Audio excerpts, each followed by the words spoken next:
ಎಲ್ಲರಿಗೂ ನಮಸ್ಕಾರ. ಇದು ನನ್ನ ಡಿಜಿಟಲ್ ವಾಹಿನಿ ಸುದ್ದಿ ಟಿವಿ. ನಾನು ಶಶಿಧರ್ ಭಟ್. ನನ್ನ ವಾಹಿನಿಯನ್ನು ಲೈಕ್ ಮಾಡಿ, ಸಬ್ಸ್ಕ್ರೈಬ್ ಮಾಡಿ, ಬೆಲ್ ಐಕಾನ್ನ ಪ್ರೆಸ್ ಮಾಡೋದಕ್ಕೆ ಮರಿಬೇಡಿ. ಹಾಗೆಯೇ ಸಾಧ್ಯ ಆದಷ್ಟು ಸಹಾಯ ಮಾಡಿ. ಸ್ವತಂತ್ರ ಪತ್ರಿಕೋದ್ಯಮಕ್ಕೆ ತಮ್ಮ ಪ್ರೀತಿ, ಆಶೀರ್ವಾದ, ಸಹಾಯ, ಬೆಂಬಲ ಇರಲಿ. ಎಸ್, ಇವತ್ತು ನಾನು ಮಾತನಾಡ್ತಾ ಇರುವ ವಿಷಯ, ವಿಶ್ಲೇಷಣೆ ಮಾಡ್ತಾ ಇರುವ ವಿಷಯ, ಮುಖ್ಯಮಂತ್ರಿ ಸಿದ್ದರಾಮಯ್ಯ ಮತ್ತು ಬಿಜೆಪಿ ಅಧ್ಯಕ್ಷ, ರಾಜ್ಯ ಘಟಕದ ಅಧ್ಯಕ್ಷ ವಿಜಯೇಂದ್ರ ಅವರ ನಡುವಿನ ವಾಕ್ಸಮರ. ಅದು ಟ್ವೀಟ್ ಮೂಲಕ ಕೂಡ ಅದು ಇನ್ನೊಂದು ಹಂತವನ್ನು ತಲುಪಿದೆ. ಸೊ ಇಡೀ ಈ ಚರ್ಚೆ, ಮಾತುಕತೆ ಬಹಳ ಕುತೂಹಲಕರವಾದ್ದು. ಇಲ್ಲಿ ಕೆಲವು ಅಂಶಗಳಿದೆ. ಒಂದು, ನನಗನ್ನಿಸುವ ಹಾಗೆ ಮುಖ್ಯಮಂತ್ರಿಗಳು ಬಹಳ ಕಟುವಾಗಿ, ಇತ್ತೀಚಿನ ದಿನಗಳಲ್ಲಿ ಅವರು ಹೀಗೆ ಮಾತಾಡಿರಲಿಲ್ಲ, ಕಟುವಾಗಿ ಮಾತನಾಡಿದ್ದಾರೆ. ಎರಡನೇದು, ವಿಜೇಂದ್ರ ಅವರಿಗೆ ಅವರು ಮುಖ್ಯಮಂತ್ರಿ ಸಿದ್ದರಾಮಯ್ಯ ಕೇಳುವ ಕೆಲವು ಪ್ರಶ್ನೆಗಳು ಕೂಡ ಬಹಳ ಮಹತ್ವದ್ದಾಗಿವೆ. ಸೊ ಇದು ಪ್ರಾರಂಭ ಆದ್ದು ಹೇಗೆ ಅನ್ನೋದಕ್ಕೆ ನಾವು ಮೊದಲು ವಿಜಯೇಂದ್ರ ಏನು ಹೇಳಿದ್ರು ಅಂತ ನೋಡಬೇಕು. ಏನು ತಮ್ಮ ಜೊತೆಗೆ ಚರ್ಚೆಗೆ ಬರುವಂತೆ ಸಿದ್ದರಾಮಯ್ಯನ ಸವಾಲು ಹಾಕಿದ್ರು ಮೋದಿ ಅವರಿಗೆ. ಅದಕ್ಕೆ ಉತ್ತರ ನೀಡಿದಂಥ ಸನ್ಮಾನ್ಯ ವಿಜಯೇಂದ್ರ ಅವರು, ಮೋದಿ ಯಾಕೆ ನನ್ನ ಜೊತೆಗೆ ಚರ್ಚೆಗೆ ಬನ್ನಿ ಅಂತ. ಮೊದಲನೇದಾಗಿ ಇದು ಉದ್ದಟತನ ಅಂತ.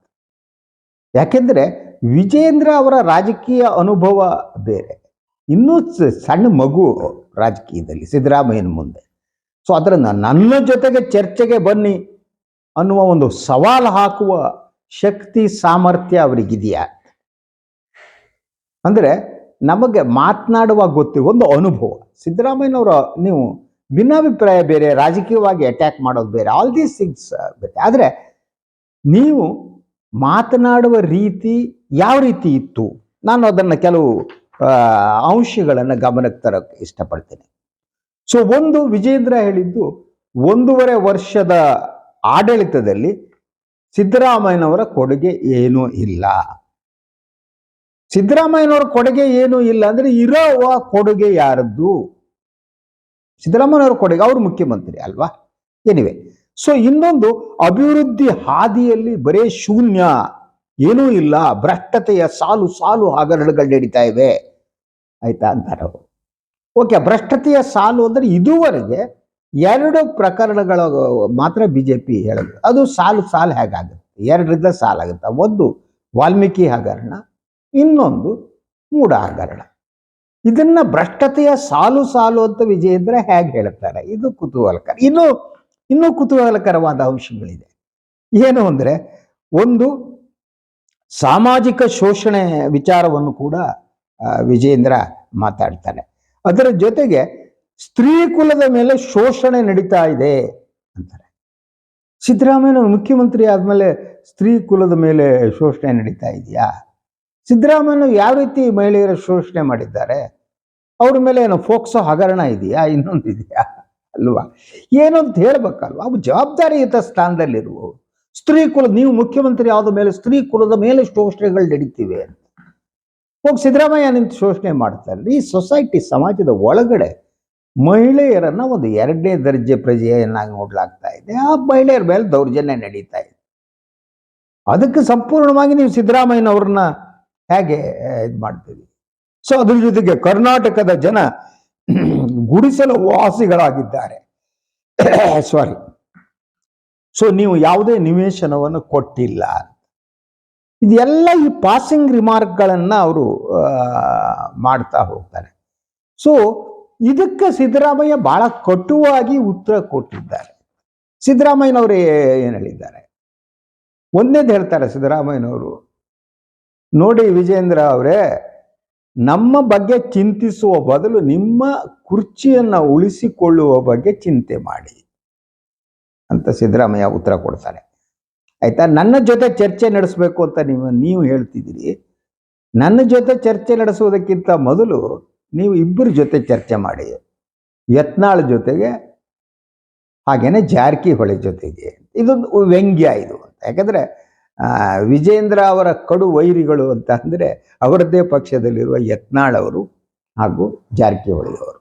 ಅವರೇನೆ ಯಾವ ಕಾರಣಕ್ಕೂ ಕೂಡ ಸನ್ಮಾನ್ಯ ವಿಜೇಂದ್ರ ಅವರನ್ನ ಪಕ್ಷದ ಅಧ್ಯಕ್ಷರು ಅಂತ ಒಪ್ಪಿಕೊಳ್ಳುವುದಕ್ಕೆ ಸಿದ್ಧರಿಲ್ಲ ಅವರು. ಸೊ ಆದ್ರಿಂದ ಅವ್ರ ಜೊತೆ ಚರ್ಚೆ ನಡೆಸಿ ಬನ್ನಿ ಅಂತ ಅದ್ರ ಜೊತೆ ಹೇಳ್ತಾ ಹೋಗ್ತಾರೆ ಅವರು. ಒಂದು, ನನ್ನ ವಿರುದ್ಧ ಭ್ರಷ್ಟಾಚಾರದ ಆರೋಪ ಏನು ಹೊರಿಸುವ ನೈತಿಕತೆ ನಿಮಗಿಲ್ಲ ಅಂತೇಳಿ ವಿಜೇಂದ್ರ ಅವರ ನೈತಿಕತೆಯನ್ನ ಸಿದ್ದರಾಮಯ್ಯ ಪ್ರಶ್ನಿಸ್ತಾರೆ. ಅಲ್ಲಿಗೆ ನಿಲ್ಸಲ್ಲ ಅವರು ಇನ್ನೊಂದು ಮುಖ್ಯಮಂತ್ರಿಗಳು ಹೇಳಿದ ಬಹಳ ಮುಖ್ಯವಾದ ಅಂಶ, ಇದು ಆರೋಪ ಇನ್ನೊಂದನ್ನಿ ವಿಜೇಂದ್ರ ಅವ್ರ ಮೇಲೆ. ಸಿದ್ದರಾಮಯ್ಯ ಹೇಳ್ತಾರೆ, ಒಂದು ಡಿನೋಟಿಫಿಕೇಶನ್, ಅಕ್ರಮ ಗಣಿಗಾರಿಕೆ, ಮನಿ ಲಾಂಡ್ರಿಂಗ್ ಕಿಂಗ್ ಪಿನ್ ಆಗಿರುವ ನೀವು, ಅಂದ್ರೆ ವಿಜೇಂದ್ರ ಅವರು ಡಿನೋಟಿಫಿಕೇಶನ್ ಮಾಡಿಸಿದ್ದಾರೆ ಅನ್ನುವ ಆರೋಪ ಯಾವಾಗ ಸನ್ಮಾನ್ಯ ಯಡಿಯೂರಪ್ಪನವರು ಮುಖ್ಯಮಂತ್ರಿ ಆಗಿದ್ದಾಗ. ಅದರ ಜೊತೆಗೆ ಅಕ್ರಮ ಗಣಿಗಾರಿಕೆ ಆರೋಪ, ಅಕ್ರಮ ಗಣಿಗಾರಿಕೆ ಅದಕ್ಕೆ ಸಂಬಂಧಪಟ್ಟಾಗಿ ಸಂತೋಷ್ ಹೆಗಡೆ ವರದಿಗಳು ಬಂದಿವೆ, ಇನ್ನೊಂದು ಬಂದಿವೆ, ಅದು ಇದೆ, ಅದೆಲ್ಲರಿಗೂ. ಮನಿ ಲಾಂಡ್ರಿಂಗ್ ಕಿಂಗ್ ಪಿನ್ ಅಂತಾರೆ. ಹಾಗಿದ್ರೆ ವಿಜೇಂದ್ರ ಮನಿ ಲಾಂಡ್ರಿಂಗ್ ವ್ಯವಹಾರದಲ್ಲಿ ನಿರತರಾಗಿದ್ರಾ? ಯಾಕೆಂದ್ರೆ ಮುಖ್ಯಮಂತ್ರಿಗಳೇ ಹೇಳೋದು ಮನಿ ಲಾಂಡ್ರಿಂಗ್ ಕಿಂಗ್ ಪಿನ್ ಅಂತ ವಿಜೇಂದ್ರ ಅವರು.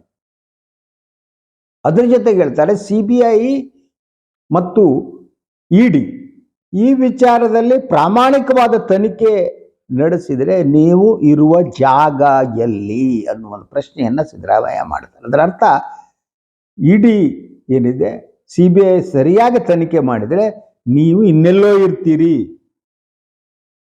ನನಗನ್ಸುವಾಗಿ ಮನಿ ಲಾಂಡ್ರಿಂಗ್ ಇಂತಹ ಒಂದು ಆರೋಪ ವಿಜೇಂದ್ರ ಮೇಲೆ ಬಹಿರಂಗವಾಗಿ ಬಂದಿದ್ದಿದೆ ಫಸ್ಟ್ ಟೈಮ್ ಇರ್ಬೋದು ಅನ್ಸುತ್ತೆ. ಚರ್ಚೆಗಳು ನಡೆದಿವೆ, ಏನೇನೋ ಮಾತುಗಳು ಇವೆ, ಅದು ಈ ಗಾಳಿ ಮಾತು ಅಂತಾರೆ, ಹಾರೋಗೋದು. ಆದರೆ ಜವಾಬ್ದಾರಿ ಸ್ಥಾನದಲ್ಲಿರುವ ಮುಖ್ಯಮಂತ್ರಿಗಳೇ ವಿಜೇಂದ್ರ ಅವರ ಮನಿ ಲಾಂಡ್ರಿಂಗ್ ಅನ್ನುವ ವಿಚಾರವನ್ನ ಪ್ರಸ್ತಾಪ ಮಾಡ್ತಾರೆ. ಇದರ ಬಗ್ಗೆ ಪ್ರಾಮಾಣಿಕವಾಗಿ ತನಿಖೆ ನಡೆದರೆ ನೀವಿರುವ ಜಾಗ ಎಲ್ಲಿ? ಅಂದ್ರೆ ವಿಜೇಂದ್ರ ಅವರು ಮನಿ ಲಾಂಡ್ರಿಂಗ್ ವ್ಯವಹಾರದಲ್ಲಿ ನಿರತರಾಗಿದ್ರಾ? ಅವರು ಮನಿ ಲಾಂಡ್ರಿಂಗ್ ಮಾಡಿದ್ರಾ? ಇದು ಬಹಳ ಮುಖ್ಯವಾದ ಪ್ರಶ್ನೆಗಳು. ಮನಿ ಲಾಂಡ್ರಿಂಗ್ ಮಾಡಿದ್ರೆ ಎಲ್ಲಿಗೆ ಮಾಡಿದ್ರು? ಮನಿ ಲಾಂಡ್ರಿಂಗ್ ಅಂದ್ರೆ ಗೊತ್ತಲ್ಲ ನಿಮಗೆ ಅಕ್ರಮ ಹಣದ ಸಾಗಾಣಿಕೆ ಅಂತ ಜನರಲಿ ಹೇಳಬೇಕು, ಸಾಮಾನ್ಯ ಜನರ ಭಾಷೆಯಲ್ಲಿ. ಅಂದ್ರೆ ಅಕ್ರಮವಾಗಿ ಹಣವನ್ನ ಸಾಗಿಸುವುದು. ಅಂತಹ ಒಂದು ಆರೋಪವನ್ನ ಮುಖ್ಯಮಂತ್ರಿ ಸಿದ್ದರಾಮಯ್ಯನವರು ಮಾಡ್ತಾ ಇದ್ದಾರೆ ಅನ್ನೋದು. ಅದರ ಜೊತೆಗೆ ಅವರು ಇನ್ನೊಂದು ವಿಚಾರವನ್ನ ಪ್ರಸ್ತಾಪ ಮಾಡ್ತಾರೆ. ಅದನ್ನ ಬಸನಗೌಡ ಪಾಟೀಲ್ ಯತ್ನಾಳ್ ಅವರು ಮಾಡಿರುವ ಆರೋಪ, ಅದನ್ನು ಕೂಡ ಈ ಟ್ವೀಟ್ನಲ್ಲಿ ಮುಖ್ಯಮಂತ್ರಿಗಳು ಪ್ರಸ್ತಾಪ ಮಾಡಿದ್ದಾರೆ. ಏನು ಅಂದ್ರೆ 2,000 ಕೋಟಿ ರೂಪಾಯಿ ಮುಖ್ಯಮಂತ್ರಿ ಆಗುವುದಕ್ಕೆ 2,000 ಕೋಟಿ ರೂಪಾಯಿ ಕೊಡಲಾಗಿದೆ ಅನ್ನುವ ಆರೋಪವನ್ನು ಅದನ್ನು ಪ್ರಸ್ತಾಪ ಮಾಡಿ ಬಿಜೆಪಿ ವರಿಷ್ಠರಿಗೆ 2,000 ಕೋಟಿ ರೂಪಾಯಿಯನ್ನು ಕೊಟ್ಟು ಯಡಿಯೂರಪ್ಪ ಮುಖ್ಯಮಂತ್ರಿ ಆದರು ಅನ್ನುವ ಆರೋಪ. ಇದು ಈ ಚರ್ಚೆ ನಡೀತಾ ಇದ್ರು ಕೂಡ ಇದು ಮತ್ತೆ ಮುನ್ನೆಲೆಗೆ ಬಂದಿರುವಂತಹದ್ದು. ಅದರ ಜೊತೆಗೆ ಸನ್ಮಾನ್ಯ ವಿಜಯೇಂದ್ರ ಅವರ ಮೇಲೆ ಅವರಿಗೆ ಒಂದು ಕಮಿಷನ್ ಹೊಡೆಯೋದು ಮಾತ್ರ ಗೊತ್ತು ಅಂತ ಬಿಜೆಪಿಯವರೇ ಕೆಲವರು ಹೇಳಿದ್ದು, ಅದನ್ನು ಕೂಡ ಮುಖ್ಯಮಂತ್ರಿಗಳು ಪ್ರಸ್ತಾಪ ಮಾಡಿದ್ದಾರೆ. ಅಂದ್ರೆ ಈ ಬಾರಿ ಈ ಚರ್ಚೆಯನ್ನ chief minister took it very seriously. Siddaramaiah ಇದುವರೆಗೆ ಈ ರೀತಿ ಸೀರಿಯಸ್ ಆಗಿ ಅವರು ಉತ್ತರ ಕೊಟ್ಟಿದ್ದು ಕಡಿಮೆ. ಮತ್ತು ಪ್ರತಿಪಕ್ಷಗಳು ಟೀಕಿಸಿದ್ರು ಕೂಡ ಅವರ ಟೀಕೆ ಇದೆಯಲ್ಲ, ಅದು ಒಂದು ಹಂತದಲ್ಲಿ ನಿಂತು ಬಿಡ್ತಾ ಇತ್ತು. ಬಟ್ ನಾವ್ ಈಸ್ ಮೋರ್ ಅಗ್ರೆಸಿವ್ ಅಂತ ನನಗೆ ಅನ್ಸುತ್ತೆ. ತಮ್ಮ ಮೇಲೆ ಸತತವಾಗಿ ನಡೀತಾ ಇರುವಂತಹ ದಾಳಿ ಇದೆಯಲ್ಲ, ಅದು ಅವರನ್ನ ಸ್ವಲ್ಪ ಅಸ್ಥಿರಗೊಳಿಸಿರಬೇಕು. ಉತ್ತರ ಕೊಟ್ಟೆ ಬಿಡೋಣ ಅಂತ ಕೊಟ್ಟಂತೆ ಕಾಣ್ತಾ ಇದೆ. ಇನ್ನೊಂದು ತೆರಿಗೆ ವಿಚಾರದ ಬಗ್ಗೆ ಹೇಳ್ತಾರೆ, ಅದು ಬಹಳ ಕುತೂಹಲಕರವಾದ್ದು.